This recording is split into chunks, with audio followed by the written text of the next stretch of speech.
Showing you today our PressureMate caps. These caps will let you use a standard 2-liter bottle, and just for safety's sake, you want to use a quality bottle, not an old wore-out bottle.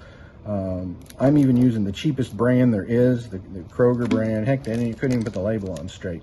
But nevertheless, I'm sure Coke and Pepsi are much stronger. You can tell by squeezing them. This is a thinner bottle than Coke or Pepsi. Nevertheless, use a good quality bottle. I don't recommend filling the bottle all the way to the top. You have to have room for the gas to dwell in there, so not quite all the way full.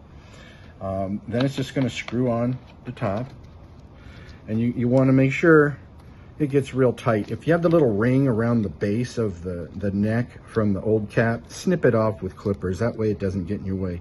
Tighten it down good and tight, just finger tight, but make sure it's good and tight. Take off the top, and now we have upgraded to a much nicer regulator charger unit that has a gauge on it, because there's not a huge danger here, but there is a danger when you're messing with gas and unknown bottles. So we've put a pressure gauge on this. Simply screwed on just like a bicycle tire until it's just moderately tight. And then you'll see here on top we have a gauge. You just start turning the gauge itself and it'll start pressurizing, and then you can stop it. Nice and simple. That's about 25-30 pounds. That's plenty. The bottle is hard. You can't squeeze it. I will show that we will go further.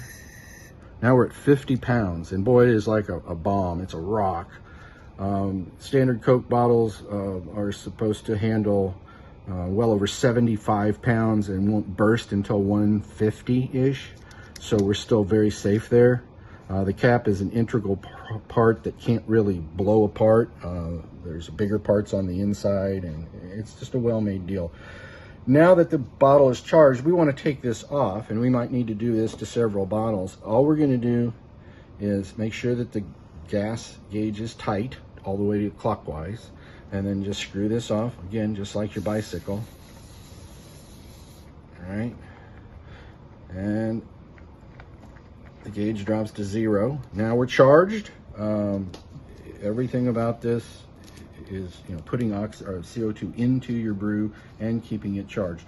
The more CO2 you put in, for instance, if you had a flat beer, the more CO2 you put in, the more and faster it's going to put the carbonation into the beer. If you've already got a nice bubbly beer when you put it in the bottle, then just use maybe 10 pounds. That'll keep it fully charged and fine.